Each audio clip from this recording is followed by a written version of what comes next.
At 8 o'clock in the morning on December 26, 1944, First Lieutenant John R. Fox was inside a stone house in Sommocolonia, a small mountain village in northern Italy, looking down at German soldiers moving through the streets beneath him. The room was not built for war. It had once held ordinary things. A table, a chair, maybe a family photograph on a wall, maybe the smell of old smoke from a stove. But that morning, the house had become something else.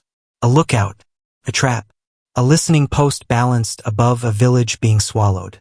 Outside, the winter air was thin and cold. The Apennine hills held the sound strangely. Boots on stone, a shouted order, the crack of a rifle somewhere too close, the dull, nervous pause after each burst of fire, when men waited to learn whether the next sound would be closer. Fox was a forward observer. That meant his job was not to hold the street with a rifle, not to lead a charge, not to stand in the open and look heroic for history. His job was colder than that. He watched. He judged distance. He read the movement of men who were trying to kill him. Then he sent corrections back to artillerymen behind the line. A voice, a coordinate, correction, left, right, short, over. In the popular imagination of war, this does not look like power. Power looks like a tank grinding through mud, a bomber formation crossing the sky, a machine gun cutting into a road. A field telephone, by comparison, looks almost harmless. A box, a handset, wire, a man speaking into it with dirt under his fingernails and fear pressed down somewhere behind his ribs. But that morning in Sommocolonia, the telephone line, or the communication link that served the same purpose, was not just a way to report what was happening. It was the last artery between a dying position and the guns that could still reach it. The Germans had come in force before dawn. Some had reportedly entered the village under cover, disguised or concealed among the confusion of Christmas night. By morning the attack had shape. It was no longer rumor or movement in the dark. It was in the streets. It had boots, helmets, weapons, breath. It had men moving from wall to wall, believing the village was collapsing the way villages collapsed when defenders were surrounded and communication failed. That belief was reasonable. If the Americans had pulled back, if the village was being overrun, if the observation post was isolated, then the defenders inside should have been finished.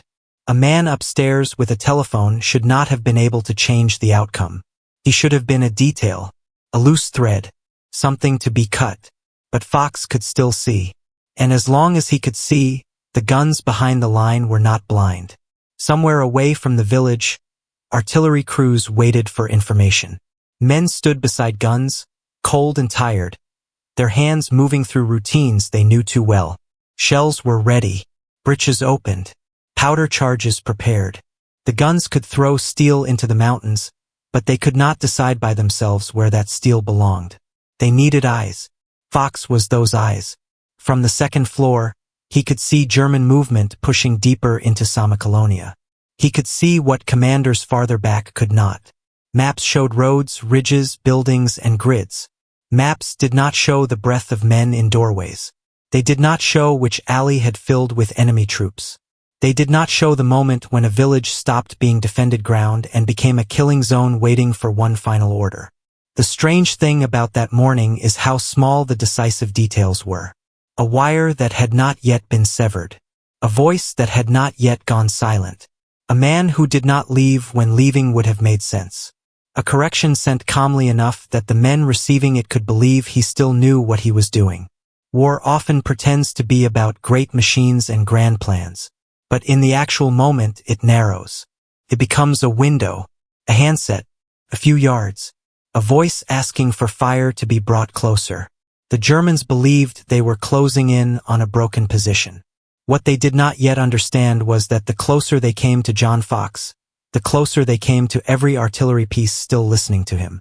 And before the morning was over, the small room above the street would become the center of a decision no observer was ever supposed to make. What they thought was already broken. The German attack on Sommocolonia did not begin with confusion. It began with a belief. The attackers believed that if they moved quickly, if they entered the village before the defenders could stabilize, if they turned the narrow streets into isolated pockets, the American position would lose its shape. A village in the mountains was not an open field. You did not need to destroy every defender at once. You needed to split them, push between buildings, cut the routes, break the wires, force command posts to guess, make every man feel alone. Once that happened, artillery became less dangerous. Not harmless, but less precise. Guns behind the line were powerful only if someone could tell them where the enemy was. Without observers, without working communications, without a reliable report, artillery could become thunder in the wrong valley. The Germans understood this. They had lived under artillery. They had used it. They had watched attacks die under it. They knew that the real danger was not always the gun itself, but the invisible relationship between the gun and the man who could direct it. So the logic of the attack was simple enough.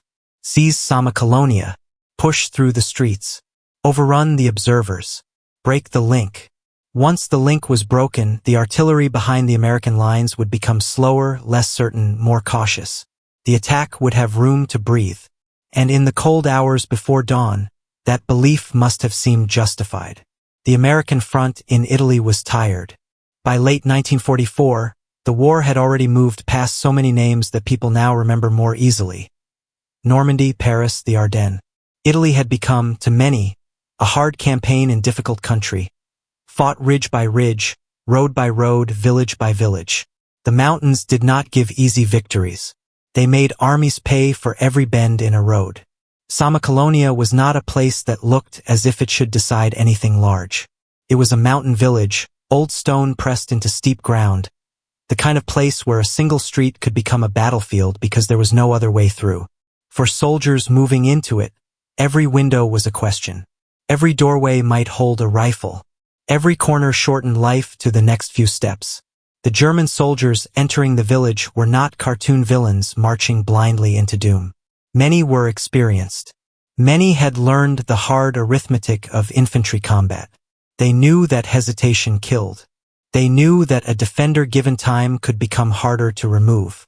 Their commanders had reason to believe that speed and surprise could break the position.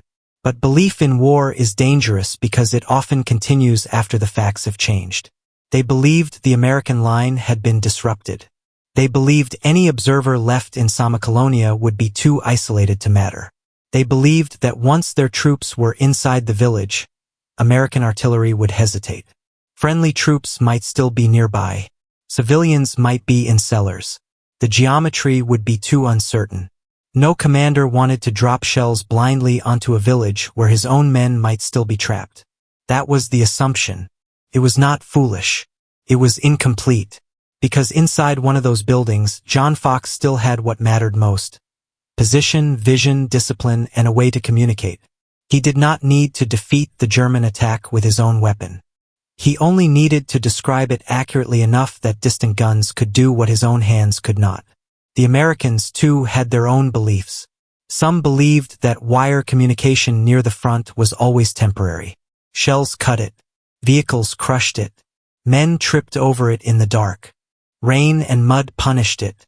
A line could work at dawn and be dead 5 minutes later. A field telephone was dependable only until war touched the wire. Others believed in the forward observer because they had seen what happened when one stayed calm. Artillery in World War II was not simply a matter of firing shells at map squares. It was a conversation between the observer and the gun line. The first rounds might fall short or long. The observer corrected. The guns shifted. The next rounds walked closer to the target. A good observer could turn uncertainty into pressure. A great one could do it while the enemy was closing around him. Fox was inside that fragile space between belief and reality. Behind him, the American line needed time. Time to regroup. Time to understand the attack. Time to prevent a local German success from becoming something wider. In front of him, and increasingly around him, German soldiers were turning the village into occupied ground.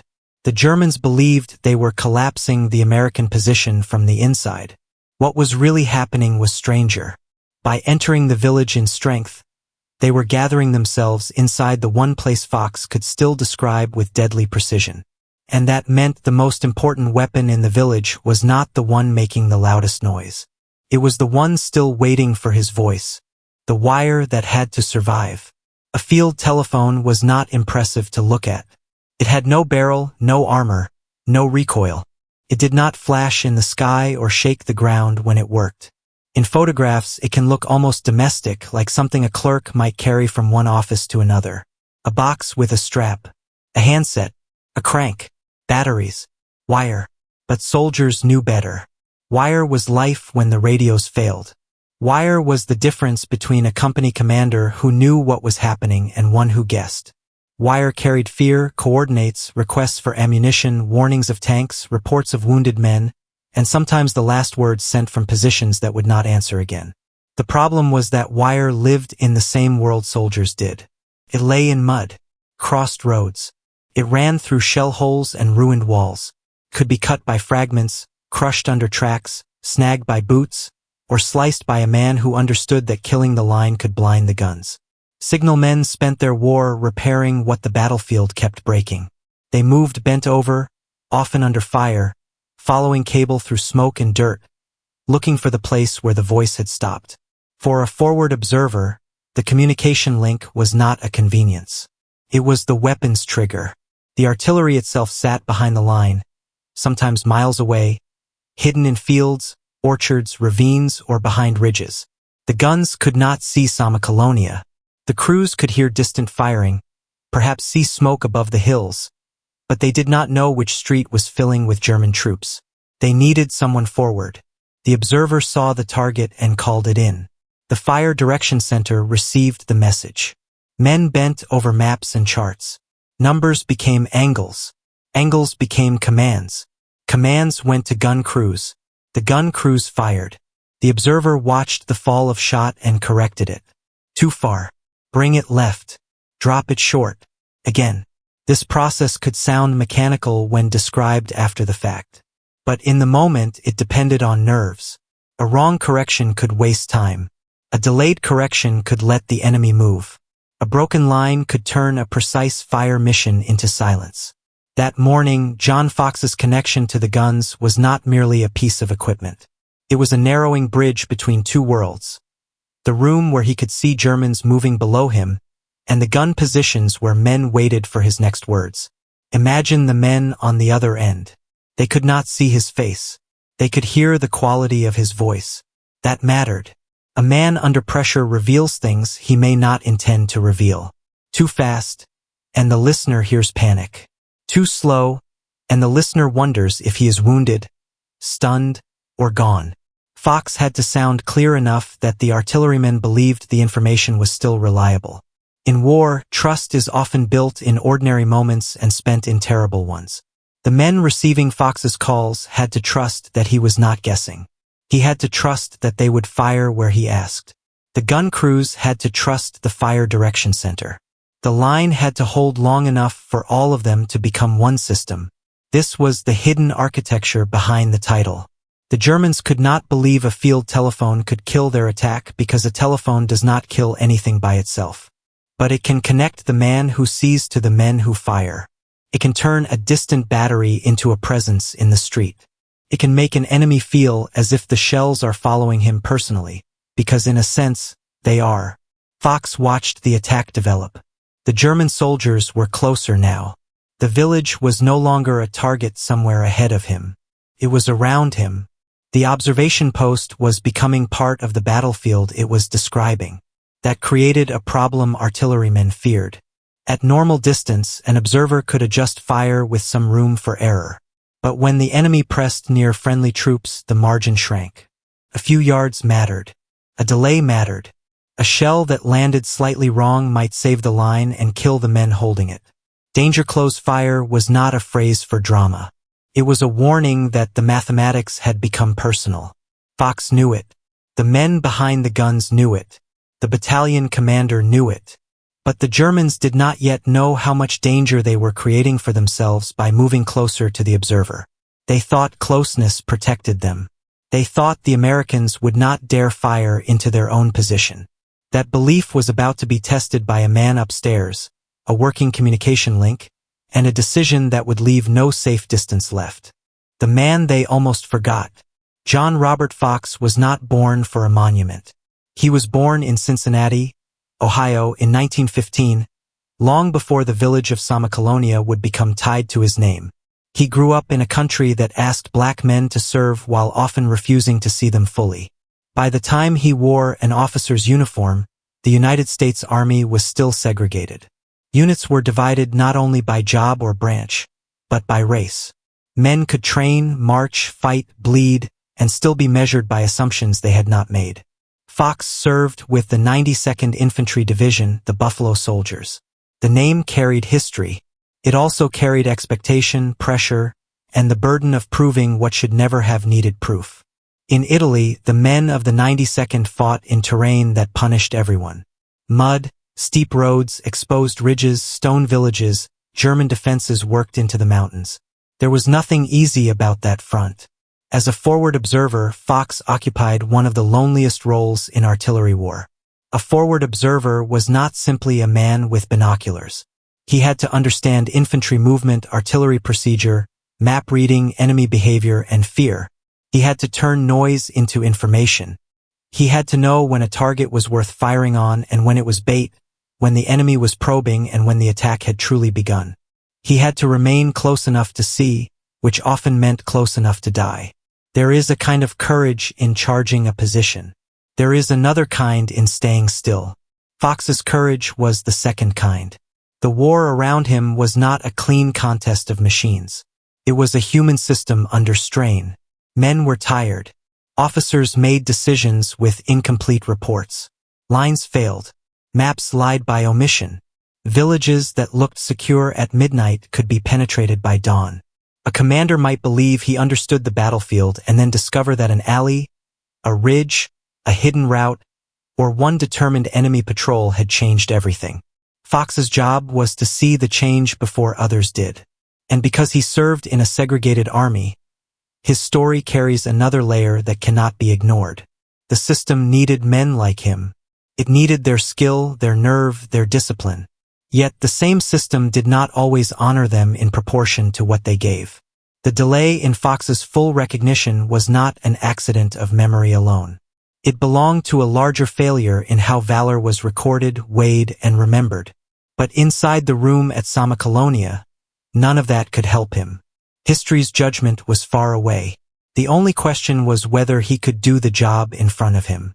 The Germans were moving through the village. The American position had been disrupted. Fox and his observer party were now in extreme danger. If they tried to escape, they might be killed in the streets. If they stayed, the Germans might reach them. If they stopped reporting, the artillery would lose its eyes. There is no evidence that Fox saw himself as a symbol in that moment. Men rarely do. He was an officer with a duty. He had a view of the enemy. He had a connection to the guns. He had very little time. That is what makes the moment powerful. Not that he was untouched by fear. Not that he was somehow beyond ordinary human limits. But that he remained useful while surrounded by them. His hands may have been cold. His eyes may have burned from smoke. His body may have known, long before his mind accepted it, that the route out was closing. Still, he continued to report. The Germans believed they were reducing a scattered defense. What they were actually approaching was a man who understood exactly what their movement meant. And what he understood was this: the attack could not be stopped by holding the room. It could only be stopped by turning the village itself into a target. The idea was terrible. It was also the only one left. A ridiculous way to stop an army. There are things soldiers are trained not to do unless the situation has already become desperate. Calling artillery close to friendly positions is one of them. Artillery is meant to help your men survive.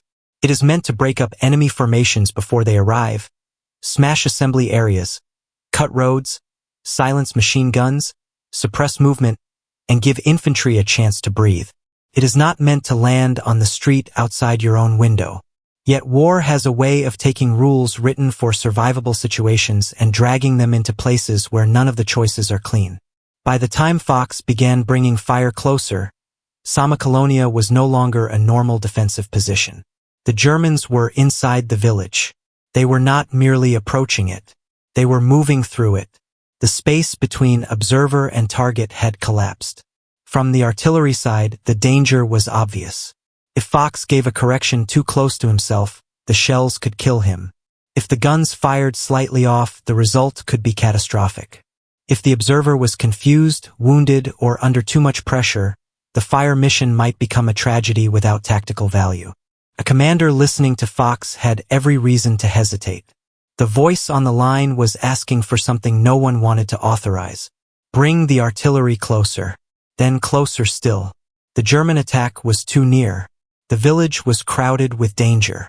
The observation post itself was becoming part of the impact area.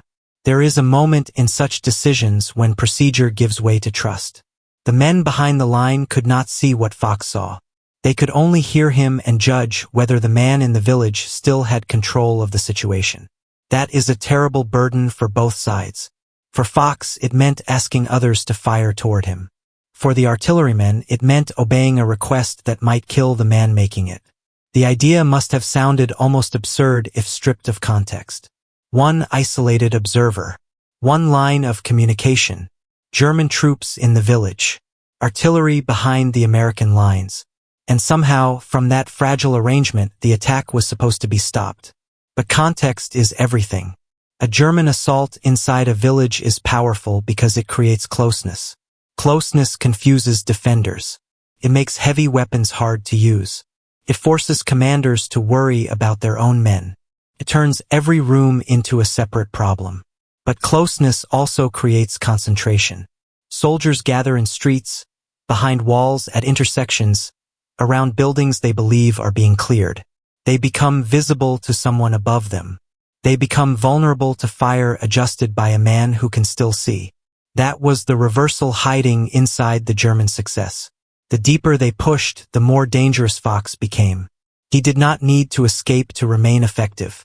He did not need to hold the building forever. He needed to stay alive long enough, connected long enough, clear enough to turn movement into coordinates. This is where the field telephone becomes almost unbearable as an image. It is such a small object to carry so much weight.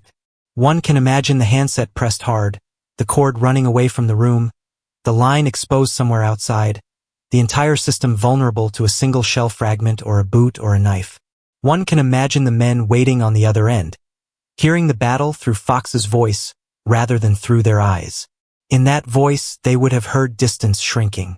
They would have heard that the Germans were no longer at the edge of the village. They would have heard that the observer was no longer safely behind the target. Fox did not call the idea brilliant. He did not need to. It was not brilliance in the comfortable sense. It was a choice made when all safer options had already been taken away. He had to make the village cost more than the Germans could afford in that moment. The Germans believed the Americans would not fire so close to one of their own officers. They believed the closeness protected them. But that belief depended on one assumption, that John Fox would choose survival over the line behind him. And in the next minutes, that assumption began to fail. The village fills with enemy footsteps.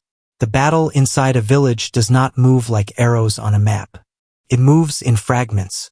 A squad crosses a street while another fires from a doorway. A man slips on broken stone. Someone shouts for a machine gun. A window flashes. A wounded soldier tries to crawl behind a wall and finds that the wall is already under fire. Smoke thickens in one lane and clears in another. A commander thinks his left flank is moving, but the runner carrying that message never arrives. In Sommocolonia, the German attack pressed through this kind of confusion. The village, with its stone houses and narrow approaches, offered both cover and danger. Every building could protect a man for a few seconds. Every building could also trap him. From above, Fox saw patterns that men in the street could not. He could see where the attackers were gathering.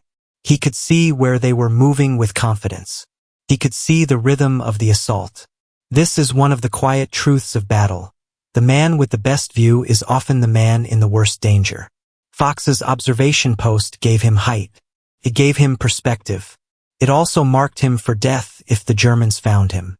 The same window that let him see into the village could become the place where a bullet found him.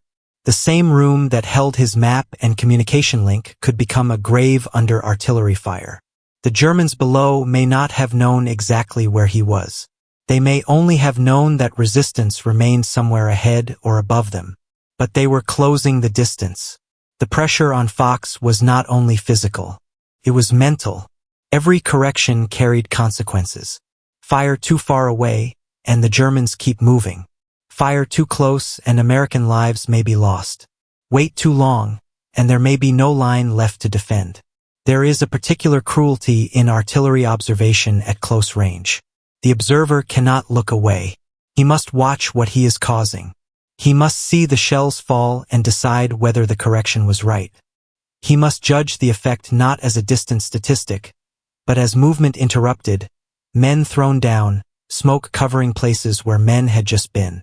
Fox had to remain exact inside horror. Somewhere behind him, the American line was trying to understand the shape of the attack. Reports would have been incomplete. One unit might know the village was under assault. Another might know only that communications were unstable. A commander might see the loss of Sommocolonia as dangerous but not yet fully understand what was happening inside its streets. Fox understood because the battle was below his window. The first fire missions began to strike. Shells landed in or near the German advance. The sound in the village would have changed. Rifle fire has a rhythm. Artillery interrupts rhythm. It tears away the small assumptions that let men move. A street that seemed passable becomes impossible. A wall that seemed protective becomes a source of splinters. Dust fills the lungs. Orders vanish under blast. But the Germans kept pushing. That mattered. A single artillery strike rarely ends a determined attack. Men scatter, then reform. Leaders push them forward. Fear is forced down because stopping in the open may be worse. German troops in Italy had fought long enough to know that shellfire did not always mean defeat. If the enemy was desperate, the barrage might be a sign that the defenders were near collapse. So the attack continued. Fox kept adjusting. The fire came closer. At this point, the story slows down. It must, because the next decision is too easy to rush when told from the safety of decades. We know the outline. We know the citation. We know the medal. But Fox did not know how history would remember him. He knew only what was visible. Germans in the village, friendly forces threatened, artillery still available, and his own position no longer separate from the target. The distance between observer and enemy was being erased. When Fox asked for the fire to be brought closer again, the danger became impossible to ignore. Men behind the guns could calculate impact areas. They understood the meaning. This was no longer simply danger close. This was something approaching self-destruction. The commander on the other end warned him. The fire would be on him. That warning was not ceremonial. It was a final effort to make sure Fox understood. Perhaps also a final hope that there might be another way. There was not. The Germans believed the attack had entered its final phase. Fox was about to make the village answer. Bring it closer. There are orders that sound simple because the words are short. Bring it closer. Fire it. That kind of language can sit on a page without weight. In the moment, it meant something almost impossible. It meant asking men behind the line to fire artillery into a place where the observer himself remained. It meant accepting that the same shells that might stop the Germans might also kill the man giving the correction. The battalion commander understood. He warned Fox that the fire would be too close. The words carried a professional meaning and a human one. Professionally, it was a danger calculation. Humanly, it was a man telling another man, "You are asking us to fire on your position." Fox's answer, according to the remembered account, was brief. He understood. He knew where the Germans were. He knew what had to happen. There is no need to make the dialogue grand. The situation was already larger than any speech. Somewhere behind the American line, the guns received the command. The ritual resumed. Men moved because training gives the body something to do when the mind knows the cost. Shells lifted. Breeches opened. Charges were set. Hands worked metal in the cold. The gun crews may not have known Fox personally. They may not have known the room he occupied or the exact street outside his window. But they knew enough. The fire mission was not abstract anymore. The guns fired. In the village, the first seconds after outgoing artillery are strange because the men near the target cannot hear the guns the way the crews do. They hear the arrival, the tearing approach, the blast, stones splintering, air shoved hard enough to bruise the body, windows breaking inward, roof tiles kicked into the street, dust and smoke rolling through rooms. For the Germans pushing through Sommocolonia, the meaning of the battle changed in an instant. They had believed the Americans would hesitate. They had believed being inside the village made artillery too risky. They had believed the forward observer, if still alive, was a trapped man whose usefulness was nearly over. But the shells were now landing among them. The closer they had moved to Fox, the more precise his reports had become. Their success had carried them into the center of his fire plan. The village they thought they were capturing became a grid. The streets became channels for blast. The walls that gave cover also trapped fragments and pressure. Momentum broke. This is the moment promised by the title. Not because a field telephone killed men by magic. Not because a wire was more powerful than rifles. But because the Germans had misunderstood the nature of the weapon. The weapon was not the object in Fox's hand. It was the connection between his eyes, his voice, the maps behind the line, and the artillery crews who trusted him enough to fire. The attack was not stopped by one thing. It was stopped by a system held together by one man who refused to let go of his part. Inside the room, Fox would have felt the impact not as strategy but as violence. The floor shaking, plaster falling, smoke forcing its way into the lungs. The sound so large it erased thought. If he was still at the phone, still reporting, still correcting, each moment required him to remain useful while the world around him came apart. Artillery at that range does not respect the distinction between courage and flesh. Eventually, the fire mission did what Fox intended. It inflicted heavy casualties and delayed the German advance. The attack, once moving with confidence, was forced to absorb shock at exactly the point where it needed momentum. That delay mattered. It gave American forces time to reorganize. It denied the Germans the clean local success they had expected. But inside the rubble, John Fox did not walk out of the story. He had called the fire too close for survival. The Germans discovered too late that the isolated observer was still connected to the guns. The Americans discovered, or perhaps were reminded, that communication could be lethal when guided by courage and judgment. And history was left with a question that does not become easier with time. How does a battlefield measure the value of a few minutes bought with a man's life? The mathematics of a killing zone. The coldest part of war is that suffering and arithmetic often occupy the same ground. Sommocolonia was a human tragedy. It was also a problem of distance, timing, and concentration. A German attack through a mountain village had advantages. Buildings gave cover. Narrow streets concealed movement. Defenders could be separated. A man with a rifle might see only one doorway, one corner, one wall. But the same features that protected attackers also shaped them. They had to pass through certain lanes. They had to gather at certain points. They had to move around the same stone walls and through the same small openings. A village can become a funnel. For artillery, that matters. A shell landing in open ground may scatter fragments across a wide area, but men can spread out. In a village, blast behaves differently. Stone breaks. Walls reflect force. Streets channel smoke and pressure. Rubble creates confusion. A unit moving confidently can suddenly lose leaders, direction, and rhythm. The effect is not only physical. It is mental. Men who thought they were clearing a position realize the enemy has not lost control of the battlefield after all. Fox's value lay in seeing where the funnel was filling.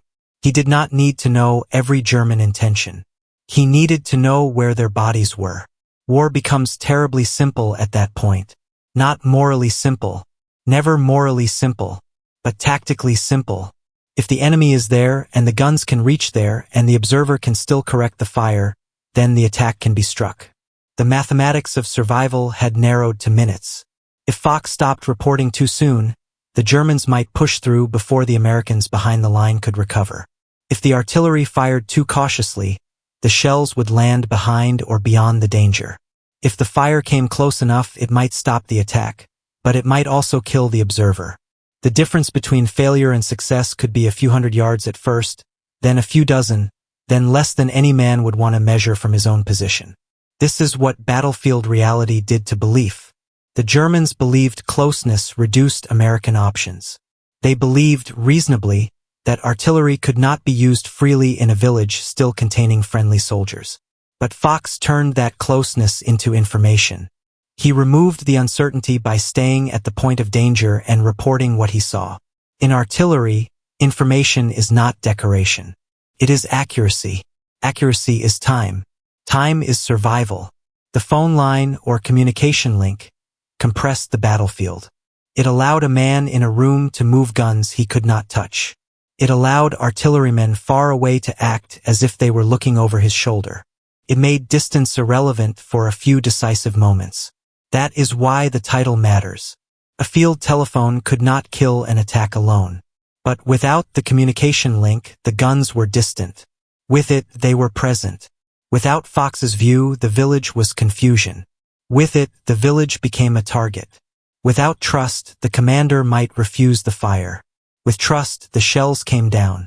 The cost was enormous because the system required a man to remain where no one should have had to remain. He had to judge. He had to stay. He had to speak clearly enough for others to fire. And when the fire came, he had no special protection from the result. The Germans had expected a collapsing defense. What they met was a defense that had concentrated itself into one observer, one line, and a set of guns waiting for his final corrections. But numbers cannot tell what the room looked like afterward.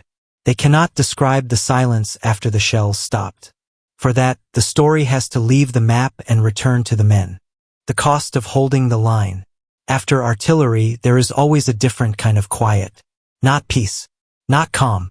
Just the stunned absence of the sound that had occupied everything a moment before. In Sommocolonia, the quiet would have settled over broken stone, smoke, torn wood, shattered glass, and men trying to understand whether they were still alive. The village had been a battlefield before the barrage. Afterward, it was also a record of what had been required to stop the attack. John Fox was dead. That fact should not be rushed past simply because the fire mission succeeded. Documentary storytelling often makes sacrifice feel clean by placing it at the top of a structure. The hero dies, the line holds, history salutes.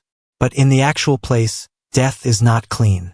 It is personal, physical, and immediate. It leaves bodies that must be found. It leaves comrades who must continue because there is no time to grieve properly. It leaves families who receive words that cannot carry the full weight of the room where the decision was made. Fox had not saved himself. He had not escaped in the final second. He had not turned the story into a battlefield legend with a neat ending. He had done his job past the point where survival remained likely. That is harder to look at. It also makes the story more honest. The American forces behind the line gained time. The German attack was delayed. Men who may never have known Fox's face benefited from the minutes he bought. Somewhere, a unit reorganized. Somewhere, a commander received a clearer picture. Somewhere, soldiers who might have been hit by the full force of a successful German push had a chance to prepare. But those gains came through the destruction of the place where Fox remained. The men on the other end of the communication link had to live with that as well. It is easy to imagine artillery crews as distant from the consequences of their fire. Sometimes they were. But in this case, they knew. The warning had been given. The danger had been understood. They fired because the man calling the mission told them to fire. That kind of obedience is not simple. It is not the obedience of machines. It is trust under unbearable conditions. One can imagine the silence after Fox's voice no longer came through. Static. A call sign repeated. A request for confirmation. Nothing. Perhaps another attempt. Still nothing. The line that had made the guns precise had gone dead. The field telephone, if it survived at all, had become an object again. A box. A handset. Wire. The power had never been inside it by itself. The power had been in the man using it, in the men answering him, and in the system that allowed them to act before the enemy could fully understand the danger. The Germans paid for their belief. So did Fox. This is where the story must remain human on both sides. The German soldiers killed in the barrage were also men inside a war larger than themselves. Many may have believed they were doing what soldiers do. Follow orders, take ground, survive the morning. Some were hardened. Some were afraid. Some may have had no real understanding of the observer above them until the shells began to land.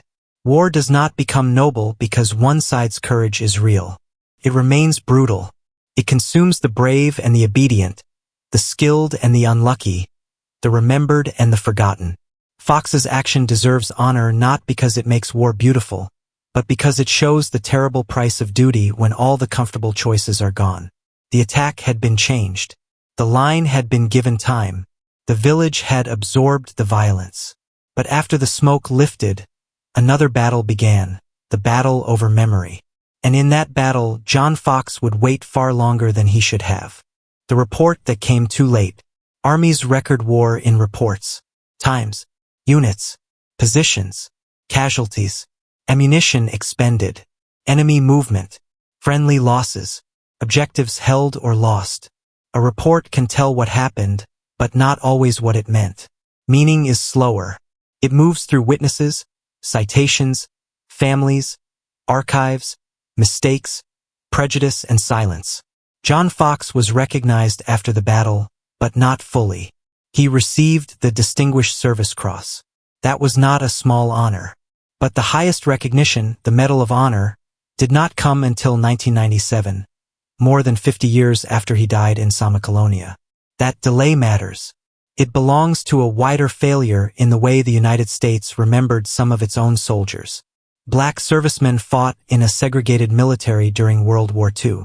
They served under a flag that promised freedom while living inside a system that denied them equal treatment. Their courage was real. Their records were real. But recognition did not always arrive with the same urgency or fairness given to others. Fox's story became part of a later correction, one that examined why no Black American soldier had received the Medal of Honor for World War II service during the war itself. When the correction finally came, it did not restore the years. It did not bring Fox back to his family. It did not change the room in Sommocolonia, but it placed his name where it should have been. Still, official recognition has limits. A medal can honor an act, cannot fully contain it, cannot recreate the cold of that morning, cannot put the viewer inside the pause before the guns fired. It cannot carry the sound of a commander warning him that the fire would be on his own position. Cannot explain what it means for a man to continue doing his job after the line between duty and death has disappeared. That is why the story must be told carefully, not as a slogan, not as a simplified tale of heroism, not as a way to turn a field telephone into a mythic object. The truth is stronger when it remains grounded. Fox was a trained officer, a forward observer, a man inside a segregated army, a soldier in a mountain village, and a human being who made a choice under pressure most people will never know. The Germans had underestimated what remained in Sommocolonia. But history, in another way, also underestimated what remained after the battle. The need to remember correctly. A battlefield can reveal truth quickly. A record can take decades to catch up. The men who heard Fox that morning may have understood sooner than anyone what he had done. They knew the fire had been too close. They knew he had insisted. They knew the attack had been delayed. They knew the silence afterward. But institutions move differently from men under fire. Institutions can hesitate, misfile, downgrade, forget. They can let prejudice shape what should have been judgment. They can wait so long that the people who most needed to hear the words are gone. When Fox finally received the Medal of Honor, the ceremony belonged not only to one man but to a generation of service that had been seen imperfectly. Yet even then, the medal did not change the essential image. A man in a second-floor room, German troops below, artillery waiting, a communication line still alive. That is the image that matters. Because recognition came late, but the decision did not. Fox had only minutes. And in those minutes, the field telephone became the symbol of a deeper truth. Modern war often turns on the people whose names almost disappear from the first telling. The attack was stopped by artillery. The artillery was directed by communication. The communication depended on one observer, and that observer had been underestimated by both the enemy in front of him and, for too long, the country behind him. Why communication became a weapon. World War II was full of machines that looked like weapons. Sherman tanks, Tiger tanks, B-17 bombers, U-boats, Spitfires, Katyusha rockets, Garans, Panzerfausts, aircraft carriers, heavy guns on rails and ships. These were visible forms of power. They photographed well. They left wreckage that could be measured. Communication was different. It was everywhere and almost invisible. Wire crews laying cable in mud. Radio operators hunched over static. Forward observers reading terrain through binoculars.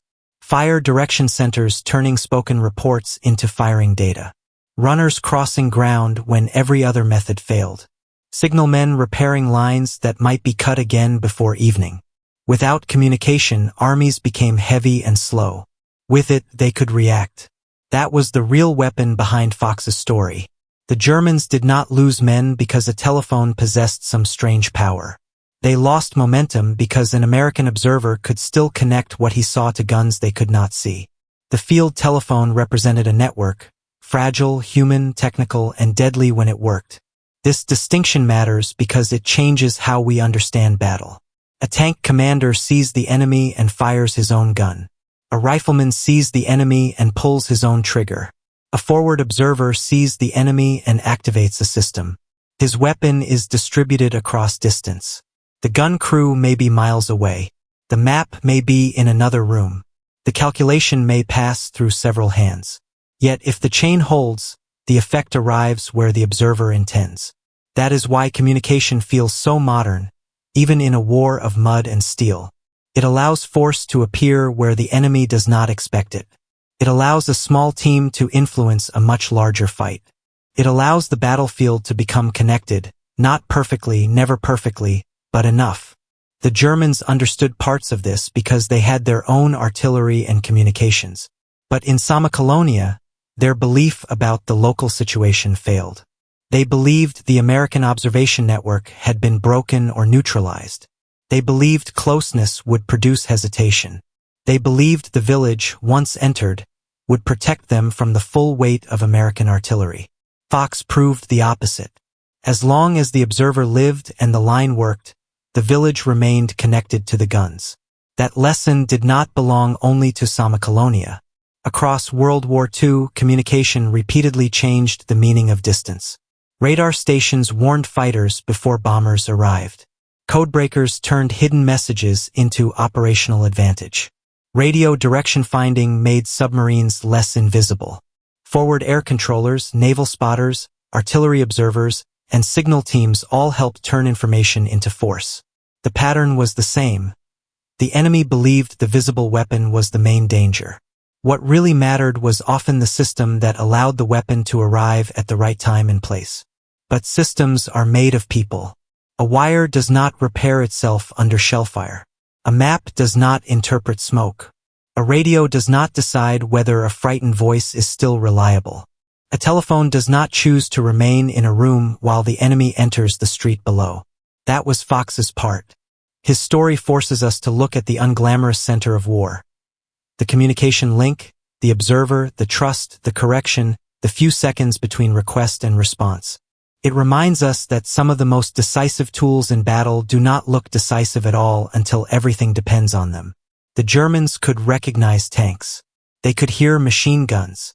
They could see artillery craters after the shells landed. But the thing that killed their attack began earlier, quieter, in the act of observation and communication. They walked into a village believing the defense was breaking. What they really walked into was a network still alive. And at the center of it was not a machine, but a man who refused to let the line go silent before the guns had done their work. What they believed, what really happened, returned to the room. Not the citation, not the ceremony, not the map with arrows drawn neatly afterward. The room, a second-floor space in Sommocolonia, cold air pushing through cracks, smoke outside, German voices in the street below. A communication line still alive when almost everything else had become uncertain. A man watching the enemy come closer and understanding, with a clarity that must have been terrible, what the next correction would mean. At the beginning of the morning, a field telephone was only a tool. Ordinary, practical, easily broken, something carried, connected, repaired, and forgotten. By the end, it had become the visible sign of a battlefield truth that the Germans discovered too late. Communication could kill momentum. A voice could guide steel. A trapped observer could still shape the fight. The Germans believed that once they entered the village, the American defense would lose its eyes. They believed closeness would protect them from artillery. They believed a surrounded man upstairs was no longer a serious threat. What really happened was that their advance carried them into the one place John Fox could still see clearly. He did not stop the attack alone. No honest telling should say that. The artillerymen fired. The fire direction center worked. Other soldiers held, withdrew, reorganized, and fought. War is never the work of one person, no matter how powerful one moment becomes. But there are moments when the burden of the system passes through one pair of hands. In Sommocolonia, it passed through Fox. He had the view.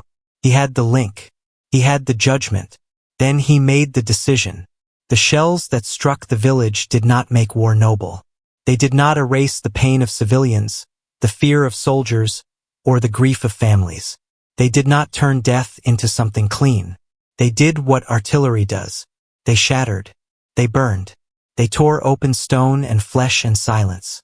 But they also stopped momentum at a moment when momentum mattered. That is the difficult truth of the story. It is not comforting. It is not simple.